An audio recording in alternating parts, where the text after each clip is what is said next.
In a century of bloodshed, Hitler and Stalin stand out in dreadful symmetry as beacons of evil. They were dedicated to each other's destruction, yet each seemed to need the other. They studied each other's careers, respected, even admired each other's cruelty, and used each other to further their own ambitions. Presiding over warring ideologies, their final struggle would tear Europe apart, lead to the deaths of millions, and reshape the political landscape of the whole world. It was a difficult and unimaginable time of suffering, and to remember it is difficult. How could we suffer so much? But we suffered. How we suffered. Beyond the events that shaped them, did it take a special kind of personality to do what they did? Were the 20th century's greatest enemies, in some fundamental way, the same?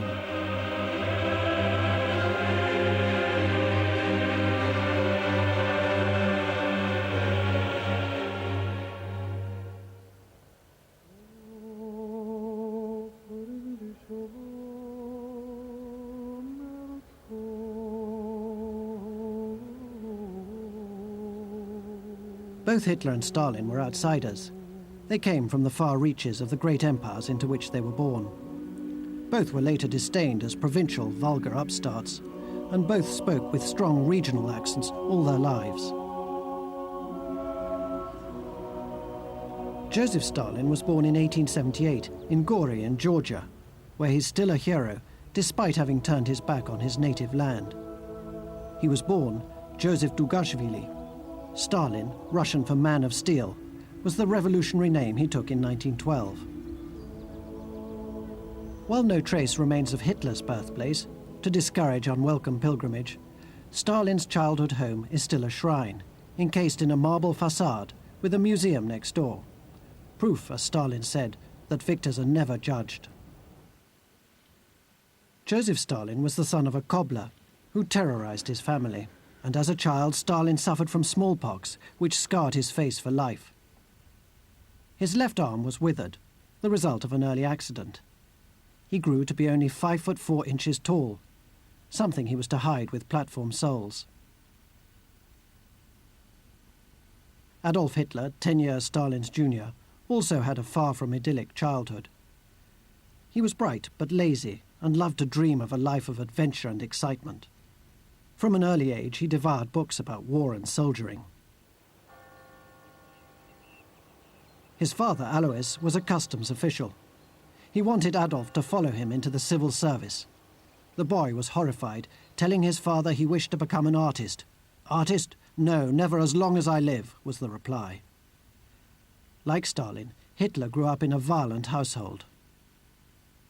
Der Vater war tatsächlich doch ziemlich gewalttätig und hat beide Buben, auch den Halbbruder. His father was really very violent-tempered and used to beat and hit both boys, Hitler's half-brother as well. It is clear that Hitler had an extreme aversion to his father. It was his mother Clara whom Hitler passionately loved. He carried a picture of her with him until his death in the ruins of Berlin. She pampered him as a baby and spoiled him as he grew up. When he came to power, Hitler declared the day of her death the day of honor for the German mother. Stalin's mother, Ekaterina, was less indulgent of her son, but just as devoted, sending hampers of Georgian delicacies to him until her death. When Stalin once complained about her beating him as a boy, she replied, "That's why you turned out so well." She wanted him to be a priest and sent him to a Russian Orthodox seminary. It was to change the course of the young Georgian boy's life. He owed a very, very great deal to his mother because ever afterwards in his life he was literate in Russian, he thought in systematic terms as the church had taught him to do, and he always kept in touch with this lady even when he was in Moscow. In the repressive atmosphere of the seminary in Tbilisi, the Georgian capital, Stalin grew politically aware.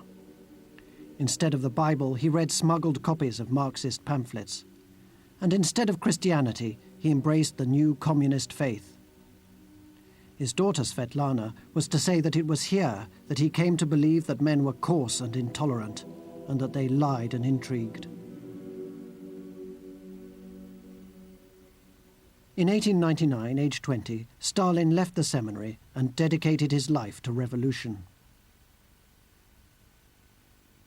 It didn't take very much to push someone into objecting to the social and economic conditions in which most people had to live in that empire.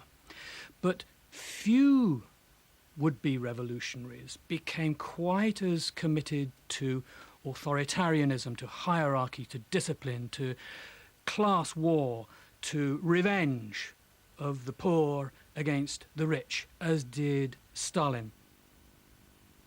Stalin had all the brutal commitment of a terrorist. He robbed banks, incited violent demonstrations, and beat up his opponents. He was arrested and exiled to Siberia 7 times. He later described his time in exile. "I hung round mostly with criminals. I remember we used to stop at the saloons in town and drink up every kopeck we had.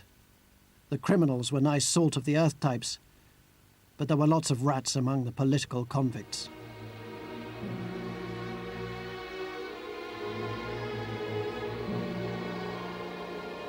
In Siberia, Joseph Stalin developed the characteristic which was to be one of the essentials of his rise to power: absolute self-sufficiency. He relied on no one but himself, never sharing his inner feelings with his comrades. "A good dose of exile in Siberia never hurt me," he later said.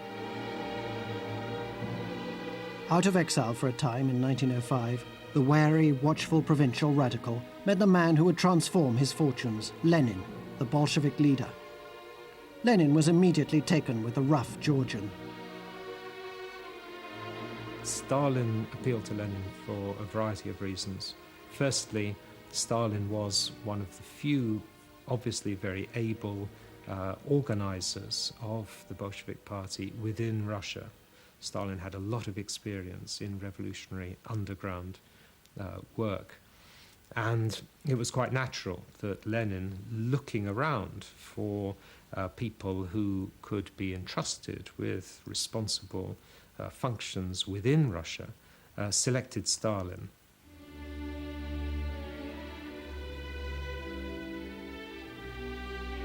Hitler had no such sense of direction. In 1908, he left the small-town Austria of his youth and arrived in Vienna to try his luck as an artist. But his talent was limited. He applied twice to the Viennese Academy of Arts. Twice he was rejected. It was a bitter blow. "When I received the news," he said, "it struck me like a bolt from the blue." The failed artist sank fast and was forced to seek shelter in a home for vagrants, still open today. It was a crushing humiliation. Shy and solitary, he sat in the same corner of the writing room day after day, drawing and painting. His destitution didn't do what it had for so many other poor and hopeless men in Vienna, and drive him into the arms of the Marxists. Instead, he developed a horror of communism and a belief that a man must succeed by his own efforts. To that end, Hitler tried to make a living selling his paintings of Vienna as illustrated postcards. His partners in this doomed enterprise were mostly Jews. The outbreak of the First World War in 1914 was a turning point for Adolf Hitler. It would be in the trenches that this hopeless drifter would find a sense of purpose. Hitler became a regimental runner, taking messages from trench to trench, often under heavy fire. Twice wounded, once gassed, he was awarded the Iron Cross First Class, a high distinction. The war changed him forever. It created an extraordinary moral blunting, I think, in Hitler. He saw death all around him. He had friends who were killed every single day. I think it created in him almost a desire to steep himself in the atmosphere of death and destruction. And I think we can see very clear links between that extraordinary environment and his willingness later on to embrace policies of annihilation. I learnt life was a cruel struggle and has no other object than the preservation of the species, Hitler wrote. For him, morality had no place. Only the survival of the fittest, the German master race, would matter now. Joseph Stalin, unlike Adolf Hitler, did not fight in the First World War. He was rejected by the Russian army as unfit because of his damaged arm and because he was a political troublemaker. Freed from military service, he pursued his political ambition. He had a clear sense of his historic role, a revolutionary, working alongside the party leader, Lenin. On the 26th of October 1917, the Winter Palace, the final bastion of the provisional government, was stormed. In the civil war which followed, Lenin relied on Stalin to do his dirty work. There were no moral thresholds for Stalin, and Lenin knew about this. He promoted Stalin. He knew what sort of person, or he thought he knew what sort of person he was. He gave him all of the dangerous troubleshooting roles after the October Revolution in the Civil War. If there was a problem on one of the Civil War fronts, the man to send there was Stalin. As Lenin's enforcer, Stalin seems to have found his role. It was only in the chaos following the First World War that Hitler found his. Germany's defeat in 1918 was a devastating blow for him. He heard the news while in hospital after being gassed. Defeat now gave Hitler the strongest characteristic he was to share with Stalin, an overwhelming sense of political mission. He later wrote, "Hatred grew in me, hatred for those responsible for this deed. My own fate became known to me." He took Germany's defeat so personally. I mean, many people did, of course, feel a sense of personal loss. But Hitler, having drifted so long in his early life, suddenly had this extraordinary desire, I think, to marry himself to German history and to Germany's future, and gradually began to develop the idea that he alone was able to bridge this divide between this sort of sense of deep personal loss and the salvation of Germany. Hitler, like millions, sought scapegoats everywhere. He blamed Marxists, democratic politicians, and especially Jews. He was Germany's misery made flesh. In 1919, he found a home and a voice in the extreme-right German Workers' Party in Munich. From the very first, he electrified with his oratory, despite his Austrian accent. Mein Vater hat Hitler das erste Mal sprechen gehört. My father heard Hitler speak for the first time in a Munich beer cellar in 1920. My mother told me that he came home in high spirits. He was usually depressed, but had shaken off his depression. He said that he had met the man who would lead Germany to greatness once again.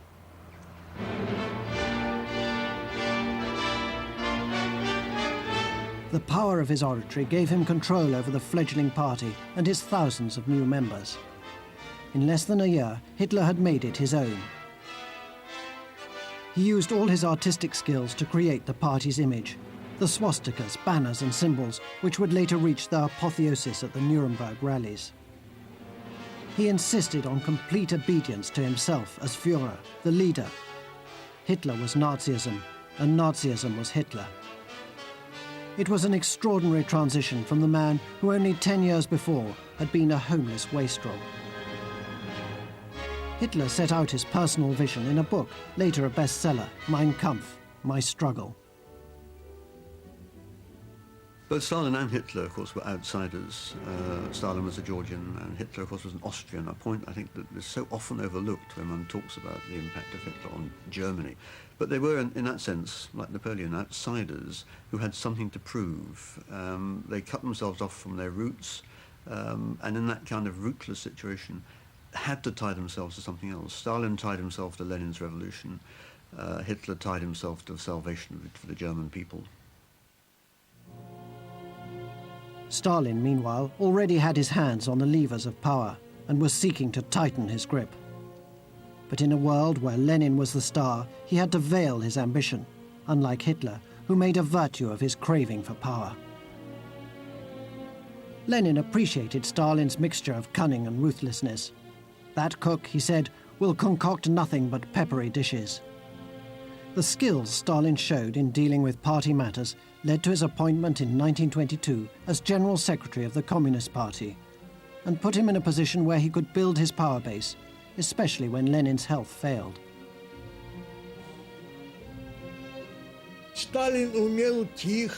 In his office in the Central Committee of the party, Stalin was able to quietly select the right people, people who would be indebted to him for their positions, and put them in places where they would be useful to him. In 1922, Lenin suffered the first of several strokes. Stalin had hidden his ambition so well that Lenin only now began to recognize him as a rival. Why on earth didn't Lenin, having picked Stalin to do all of these jobs that required so much confidence, so much ruthlessness, not tumble to the possibility earlier that those qualities might be used against him? And I think the only conclusion you can draw about this is that Lenin was too arrogant to see this possibility. He never guessed that anyone that he had promoted would ever be able successfully to turn the tables on him. But Stalin did. Paralyzed, Lenin dictated his last testament to his wife, in which he attacked Stalin for being coarse and rude, and for abusing power. Many of Lenin's comrades now saw the war commissar, Leon Trotsky, not Stalin, as the obvious successor.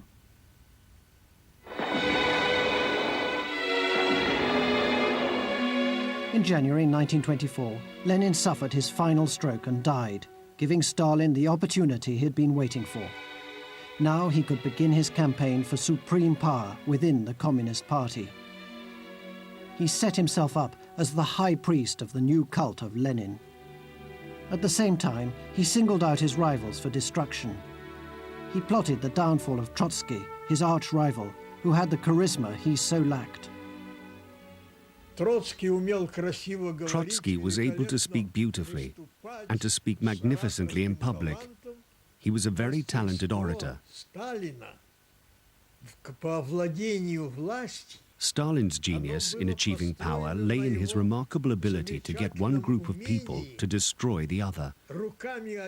He began with getting the members of the Politburo to turn against Trotsky.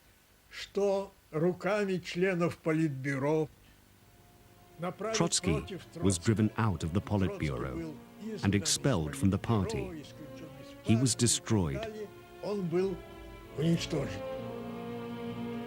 After the destruction of Trotsky, Stalin would turn against those in the Politburo who had helped him and destroy them too. Stealthily, but with absolute ruthlessness, the General Secretary of the Communist Party built up the complete and arbitrary power that has scarcely been equaled in modern times, except by one man, Adolf Hitler.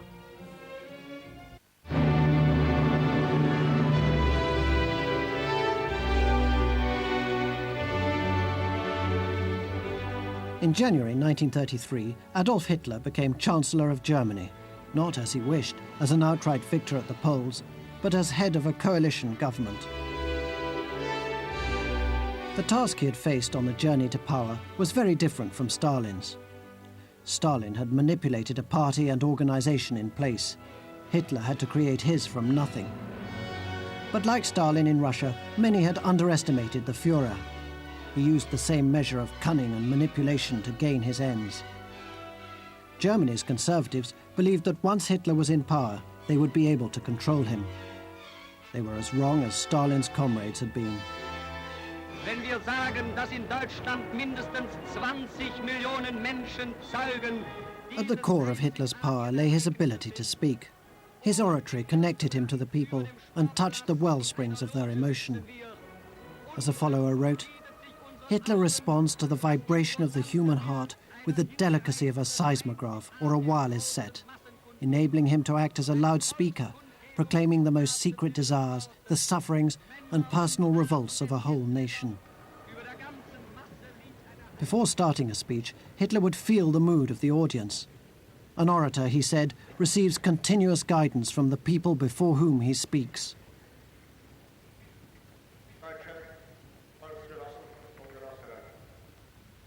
It was the combination of the build of emotion together with Hitler's theatrical gestures, which gave the speeches their intense power.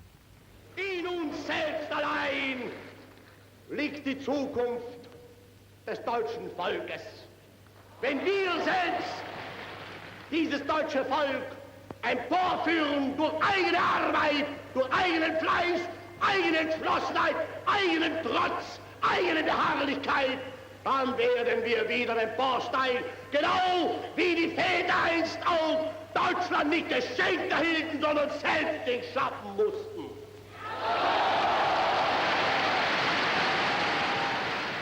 Hitler's speeches might have appeared spontaneous, but they were in fact carefully calculated. The speech having ended, Hitler, Goebbels, and my father, of course, and I went into Hitler's office. And here he was, half an hour later, 35 minutes later, perfectly rational, recalling the effect that some of his statements had had, and instructing Goebbels to bring into sharp relief certain parts and leave others out, and so forth. I thought this was quite extraordinary.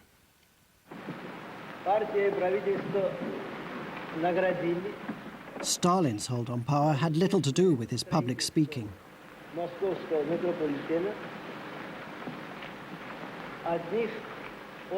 Stalin had a number of political talents, among which we can't really include oratory. To the end of his days, he spoke with a thick Georgian accent. He spoke with a lack of fluency. He did, however, have a sort of genial demeanour at party conferences.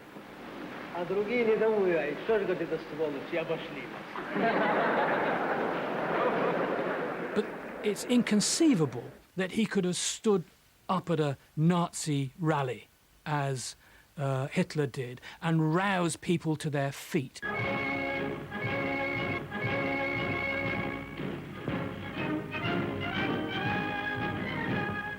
Once in power, with his rivals dispersed, Hitler was confident of his position.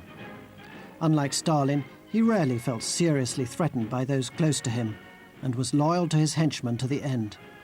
Indeed, he had only one senior member of the Nazi Party killed, Ernst Röhm, the leader of the stormtroopers who was shot in 1934.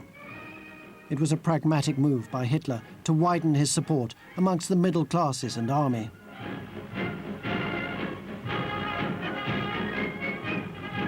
He was a revolutionary, and that's the right to purge the party. They do it everywhere.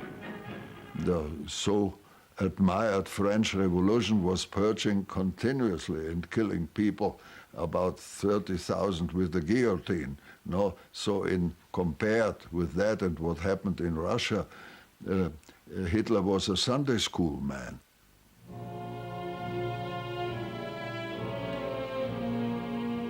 Stalin was now supreme in Russia.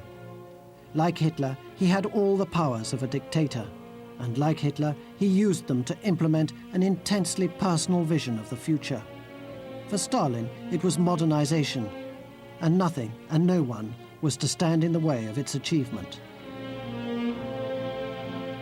Stalin always envisaged that the best quick route to a political solution was through a physical solution. If you've got a social group that's giving you trouble politically, eliminate it physically.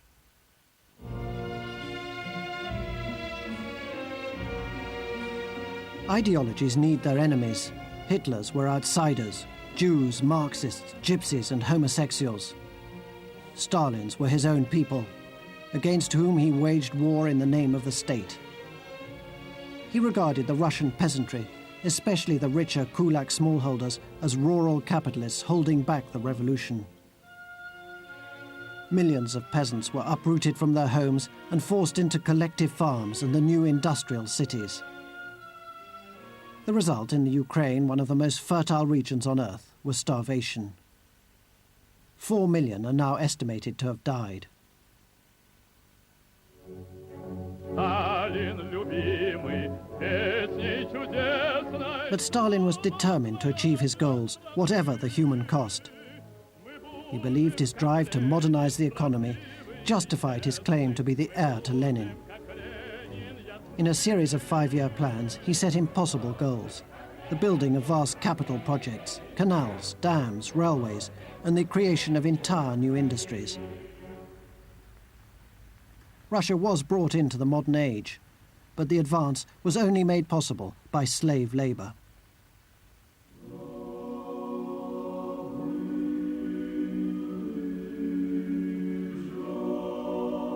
Stalin built the Gulag, his vast network of labor camps, on Lenin's foundations. The Solovki archipelago northwest of Archangel was the site of the first camp. It was set up many years before Hitler's first concentration camp. Hundreds of thousands were held in this former monastery and its surrounding camps, many of them deported kulaks from the Ukraine. They labored on Stalin's roads and railways and his pet project, the White Sea Canal. For those who entered here, there was no hope. Prisoners began their lives without provisions or tools, often even without shelter. Many would have died from cold in the first month.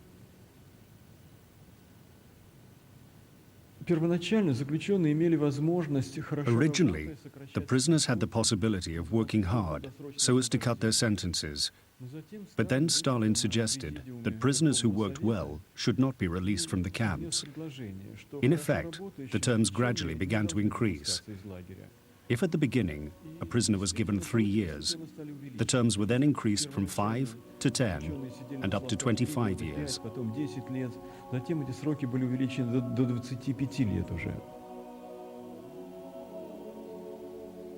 The images of Stalin's Gulag are less familiar than those of Hitler.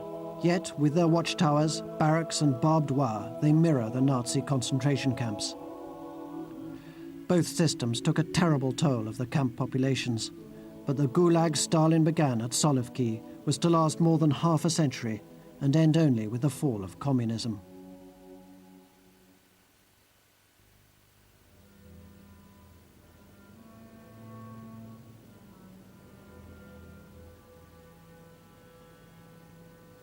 Stalin's war on his people took a devastating toll and corrupted his own personality.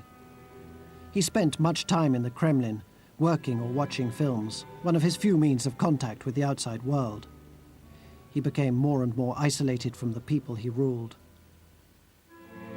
Unlike Hitler, Stalin had married. A music student, Nadezhda Alleluyeva, was only 16 when she met Stalin, then a young revolutionary. The early years of their marriage had been relatively normal.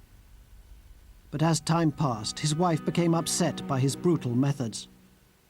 "You're a torturer, that's what you are. You torture your wife," she said. "You torture the whole people until they can take no more." In November 1932, after Stalin drunkenly insulted her in public, she returned home and took out the gun she carried for her personal protection. She shot herself in the heart. She didn't spoil her face. And so she lay in her coffin as if she were alive. She looked very beautiful. When Stalin saw her, he said she left like an enemy. Stalin forbade any mention of his wife's suicide and destroyed her final note. He did not attend her funeral nor visit her grave. The marriage of Stalin to Nadezhda Alleluyeva was a real tragedy. And when that marriage ended with her suicide, really Stalin became a very cold, frigid man who, in revenge for any kind of slight towards him, was even harsher than he had been before. Hitler's relationship with women could be equally destructive. He was both possessive and dismissive. His first love was his niece, Geli Raubal. It's unlikely Hitler ever had sexual relations with her, but when he learnt of an affair she had had with his driver, he exploded in rage. Geli was forbidden from seeing other men and pursuing her career. In September 1931, she shot herself in the heart with Hitler's handgun. He was devastated. It was an extraordinary parallel with the death of Stalin's wife. What it showed, I think, were men who found it extremely difficult to commit themselves to others, and people were desperate to get something back from these figures. But they were, in a sense, married to history, married to their mission. They were married to the outside world. I think they had much less to give to people in personal relationships, and they suffered for it. Eva Braun, who worked as an assistant to Hitler's photographer, became the Führer's female companion for the rest of his life. She was responsible for the home movies taken at Hitler's mountain retreat, the Berghof in Berchtesgaden. She did everything she could to gain his attention, even once attempting suicide herself.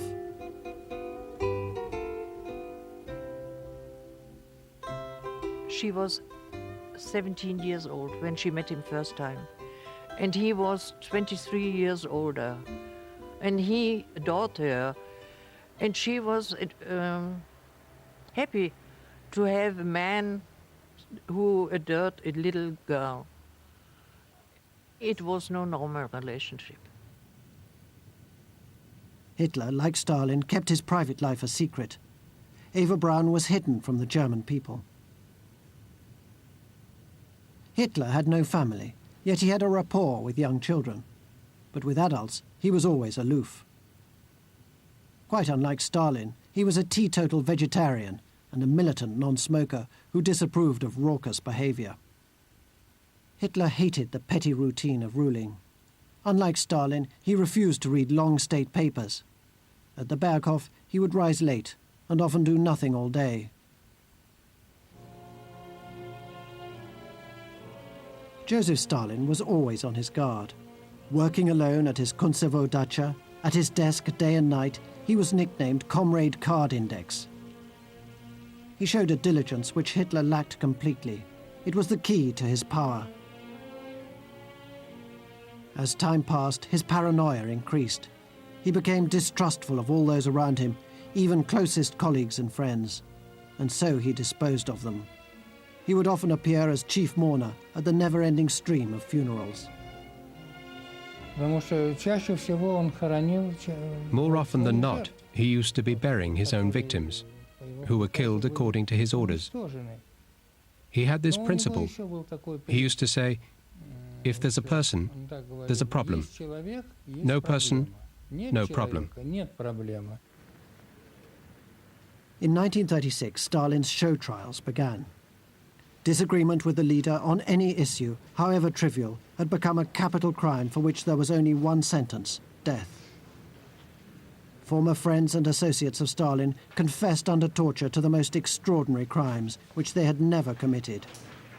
Stalin never forgot those who had opposed him in the past, and he settled scores with them. The show trials are the classic example of this. The show trials were also an important means of propaganda, of convincing the Soviet public that there really were enemies everywhere, even at the highest level of the party.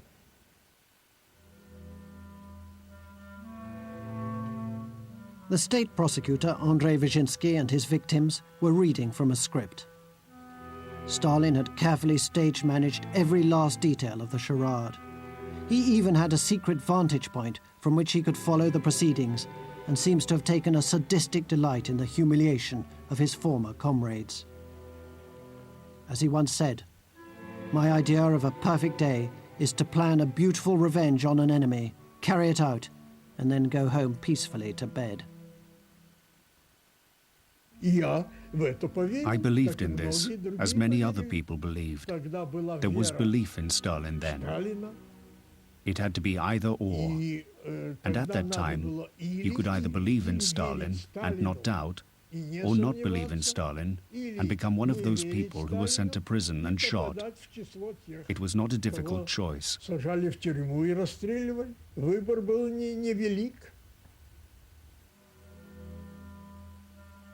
Stalin personally signed execution orders for 41,000 men and women. But there were many more victims of his terror in the 30s. Millions of Soviet citizens were arrested, hundreds of thousands of whom were shot. A further 12 million were transported to the camps, many of whom died. Hitler's actions in this period pale by comparison. His horrors were still to come.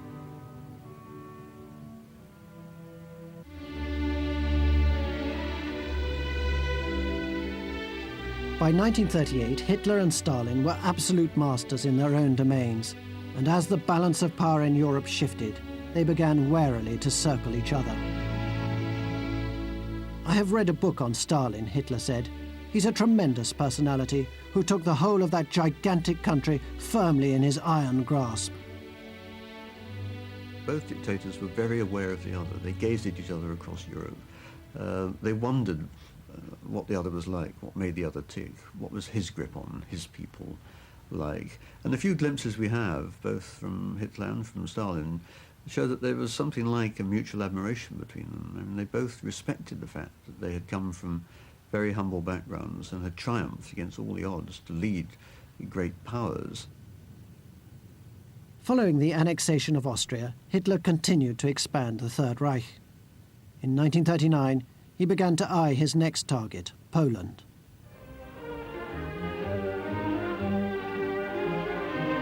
В Москву прибыл министр иностранных дел Германии господин Joachim von Ribbentrop. In a move of supreme cynicism but calculated logic, so typical of both tyrants, the two opposing camps now locked in a deadly embrace.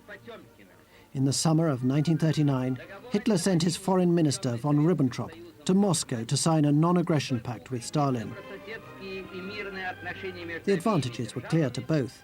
Hitler was free to attack Poland, and Stalin, weakened by a purge of the military command, gained time to build up his defenses. After the signing, Stalin told his staff, "I know what Hitler's up to. He thinks he's outsmarted me.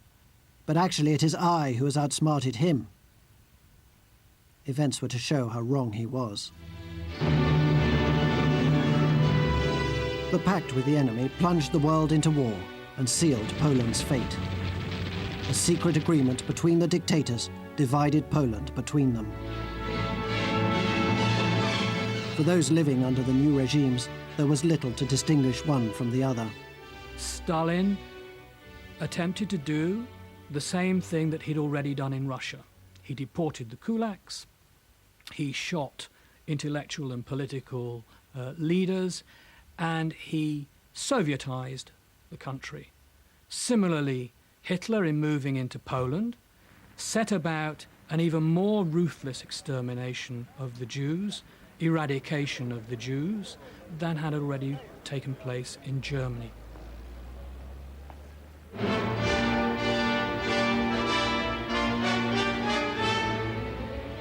In the summer of 1940, Hitler visited Paris as conqueror. The defeat of France under his strategic guidance had taken little more than 6 weeks.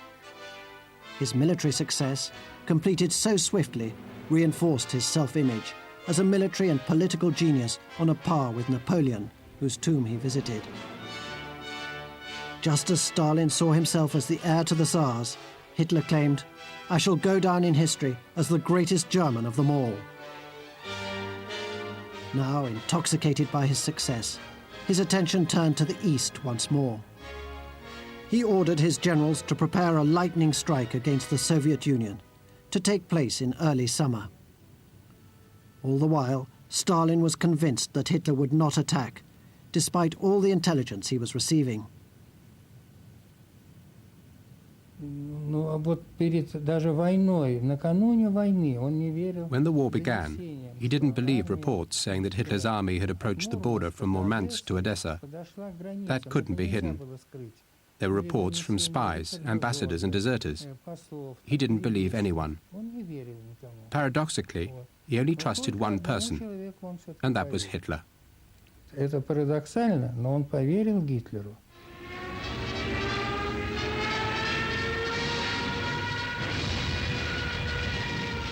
When Stalin was first told of the German bombing of Russia, his response was confident. "Hitler knows nothing about it for sure," he said. "What is needed is urgently to contact Berlin." He soon learnt the awful truth. Hitler's betrayal was to throw him into turmoil. After a frenzy of activity, he retreated to his dacha and did nothing as German forces advanced. Even after the war, he would shake his head and say, "Together with the Germans, we would have been invincible." It took Stalin some time to recover his composure. On the 30th of June 1941, he returned to the Kremlin and took charge once more, addressing the Russian people. Немецкие захватчики хотят иметь истребительную войну с народом СССР. Что же, если немцы хотят иметь истребительную войну, они ее получат. Now that the two dictators were at war, their utter conviction and absolute ruthlessness would ensure a new type of conflict. This really was a titanic struggle. Both sides came to see it that way, a struggle to the death between two colossal historical figures. Two figures, of course, who were determined in the end to win at all costs, all human costs. The struggle very quickly assumed a level of extraordinary brutality and barbarism. Adolf Hitler remained supremely confident of victory as he visited his troops close to the Eastern Front. He regarded the Slavs as he regarded the Jews as subhumans to be exterminated, and he believed that the whole communist edifice was rotten to the core. He told the Italian dictator Mussolini, "I feel spiritually free again. Partnership with the Soviet Union seemed to me to be a break with my whole origin. I am happy now to be relieved of those mental agonies." But the strategy was misconceived, a product of his hubristic belief in his own omnipotence. The German forces were ill-prepared for the Russian winter. They became overextended in the vastness of the Soviet territories. And the Führer's policy of a race war against Jews and Slavs meant that he failed to gain the support of many in the Soviet Union who hated Stalin. As the tide turned against him, Hitler observed Stalin's strength partly lay in his readiness to take measures nobody else would consider. "Stalin is half beast, half giant," he said. "To the social side of life he is utterly indifferent. The people can rot for all he cares." 25 million Russians perished fighting Hitler. Stalin could always say to Hitler, as it were, "You lose 1 million, we'll lose 1 million. And we'll do this right down to the bottom line. And in the end, we're bound to win because we can afford to lose more aeroplanes, more tanks than you can. We can afford to lose more factories than you can. In the end, there won't be any Germans left. But then there'll still be lots of Russians left." And that was the way this man fought the war. After the defeat at Stalingrad, Hitler withdrew from public gaze, and his relationship with the German people weakened. Failure made him a diminished figure. But even when the war was clearly lost, Hitler himself had no qualms about genocide. The extermination camps in the East continued their murderous work. And as the Russians and Allied forces came ever nearer to Berlin, Hitler ordered his staff not to negotiate with Stalin. "If I settled with Russia today," he said, "I would only come to grips with her again tomorrow. I just can't help it."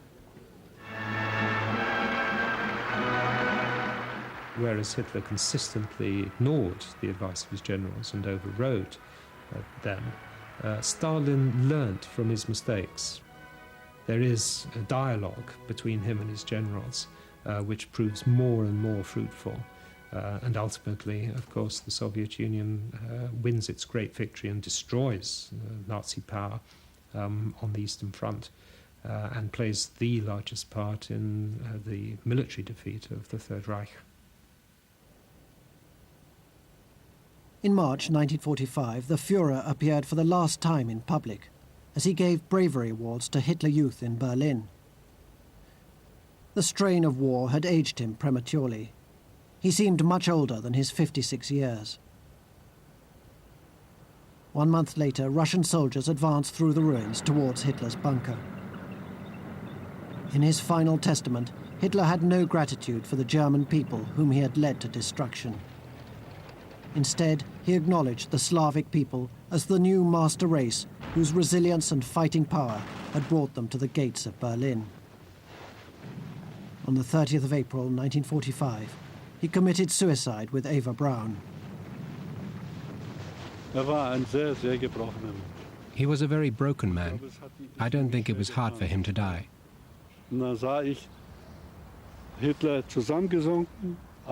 I saw Hitler slumped against the door, slumped by the table, and Eva with her knees drawn up, lying next to him on the sofa. The body of Adolf Hitler, wrapped in blankets, was taken out of the emergency exit and placed in a bomb crater. Petrol was poured over him, and he was burnt.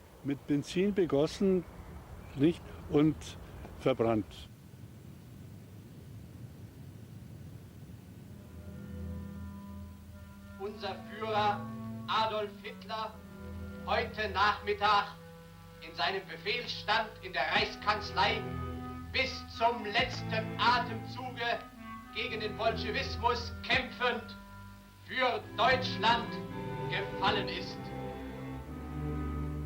When Stalin heard the news that Hitler had shot himself, he exclaimed, "Now he's done it, the bastard. Too bad he could not have been taken alive."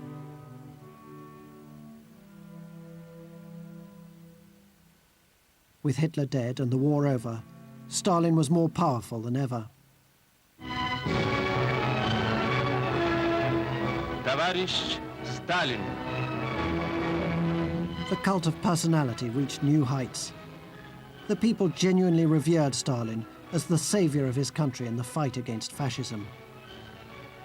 But the labor camps continued to expand, and he remained as paranoid as ever. And he continued to be obsessed about the smallest details. Зазвонил телефон, я взял трубку и услышал. The phone rang. I picked it up and heard, "Please hold the line. Shortly Comrade Stalin is going to speak with you." I stood up, or more to the point, my own legs forced me to stand. A few seconds later, I heard that familiar voice. He did not greet me, but got straight to the point. "Yesterday, Comrade Zhdanov spoke to you about a certain cartoon." Товарищ Жданов об одной сатире. The Cold War had started. Stalin ordered a cartoon lampooning American plans to station troops in the Arctic. But he was unhappy with the caption and inserted his own words. Понять, как To understand how Stalin, with the global scale of his affairs and his work and his power, still managed to find the time to change the text underneath my picture, is astonishing and incomprehensible. As Stalin grew older, he became lonely and desolate, fearing death always. Like a medieval despot, he insisted that all food be tasted before eating. Khrushchev, who was to succeed him, overheard Stalin mutter to himself, "I'm finished. I don't trust anyone, not even myself." He spent more and more time closeted in his dacha. He was as feared as ever. So much so that when he suffered a stroke on the 28th of February 1953, no one dared approach him or call a doctor for nearly 12 hours. His death was agonizing and prolonged.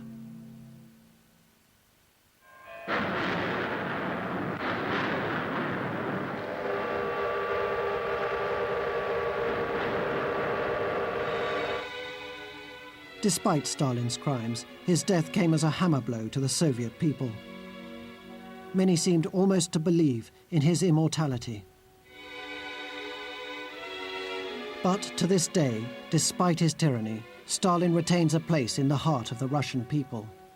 A strong leader who brought order and industry to the country, and who, in the words of their poet Pushkin on Peter the Great, raised Russia on its hind legs with his iron curb. In the history of mankind, there's never been anyone like Stalin. He was a devil. He wasn't a human being, nothing of the sort. Not even during the Inquisition, the reign of Nero and so on, was there anything on the same scale of cruelty and perfidy. в истории человечества. Both Hitler and Stalin still cast their long shadow over the modern world. Many millions died under their rule. Of the two, Hitler remains for many the more obvious personification of human evil. Stalin is still judged less harshly. The true scale of his persecutions and cruelty have only recently emerged. But perhaps the final judgment owes less to comparisons between the scale of the dictator's evil than in the shared roots of it. Both men early on wiped their hands of human compassion. One death is a tragedy, said Stalin. 1 million is a statistic. Conscience, said Hitler, is a Jewish invention.